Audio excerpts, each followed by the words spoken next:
যুক্তরাষ্ট্র ঘৃণ্য অপরাধী উত্তর কোরিয়া। ইরানের বিরুদ্ধে জরুরি পদক্ষেপের আহ্বান হিউম্যান রাইটস ওয়াচের।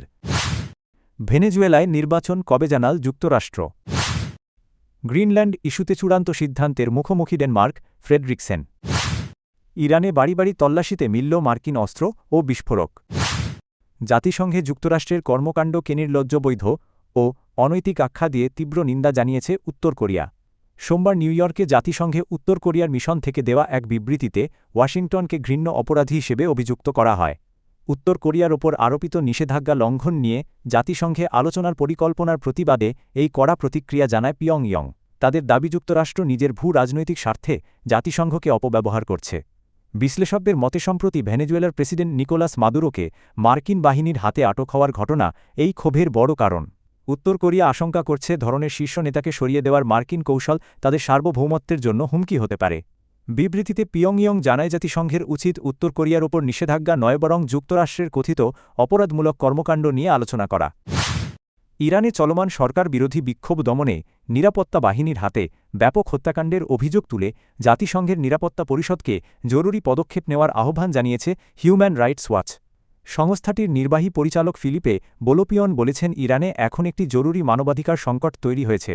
তার দাবি, বিক্ষোভকারীদের ওপর প্রাণঘাতী দমনপীড়নের তথ্য গোপন করতে কর্তৃপক্ষ প্রায় সম্পূর্ণভাবে ইন্টারনেট সংযোগ বিচ্ছিন্ন করে দিয়েছে। এক্সে দেওয়া পোস্টে তিনি জানান, গত এক সপ্তাহে আটক বহু মানুষের নিরাপত্তা নিয়ে গভীর উদ্বেগ রয়েছে।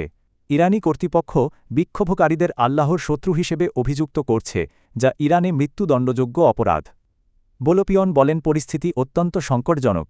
তাই জাতিসংঘের নিরাপত্তা পরিষদ ও মানবাধিকার পরিষদের উচিত অবিলম্বে বিষয়টি আলোচনায় আনা এবং ইরানকে স্পষ্ট বার্তা দেওয়া, এসব কর্মকাণ্ডের জন্য জবাবদিহি করতে হবে। ভেনেজুয়েলায় কবে নির্বাচন অনুষ্ঠিত হবে এ বিষয়ে এখনই কোনো সময়সীমা জানানো সম্ভব নয় বলে জানিয়েছে যুক্তরাষ্ট্রের প্রেসিডেন্টের দপ্তর হোয়াইট হাউস। মঙ্গলবার হোয়াইট হাউসের প্রেস সেক্রেটারি ক্যারোলিন লেভিট বলেন, বর্তমান পরিস্থিতিতে নির্বাচন আয়োজনের সময় নির্ধারণের সময় এখনও আসেনি।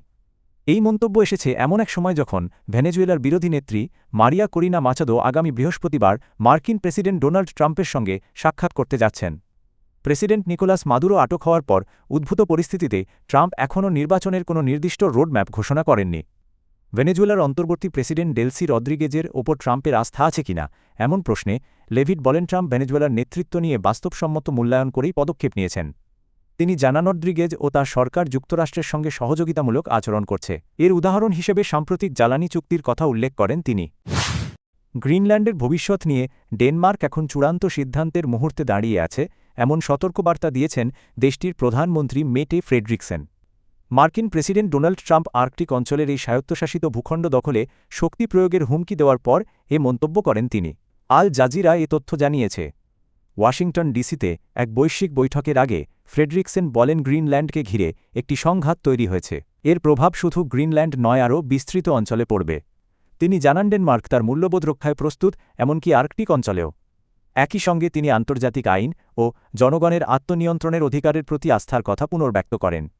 এদিকে সুইডেনের প্রধানমন্ত্রী উলফ ক্রিস্টারসেন ট্রাম্পের হুমকিমূলক বক্তব্যের নিন্দা জানিয়েছেন। তিনি বলেন, গ্রিনল্যান্ড নিয়ে যুক্তরাষ্ট্রের এমন ভাষা অগ্রহণযোগ্য। সুইডেনের শালেন শহরে এক প্রতিরক্ষা সম্মেলনে ক্রিস্টারসেন জানান, নর্ডিক দেশগুলো বাল্টিক রাষ্ট্র এবং ইউরোপের একাধিক দেশ ডেনমার্কের পাশে রয়েছে। ইরানের গোয়েন্দা সংস্থা দাবি করেছে, দেশের বিভিন্ন এলাকায় কয়েকটি বাড়ি থেকে যুক্তরাষ্ট্রের তৈরি অস্ত্র ও বিস্ফোরক সরঞ্জাম উদ্ধার করা হয়েছে। আল জাজিরার খবরে এ তথ্য জানানো হয়েছে। গোয়েন্দা কর্মকর্তাদের ভাষ্য, সব অস্ত্র সশস্ত্র গোষ্ঠীর সদস্যরা গোপনে মজুত করেছিল।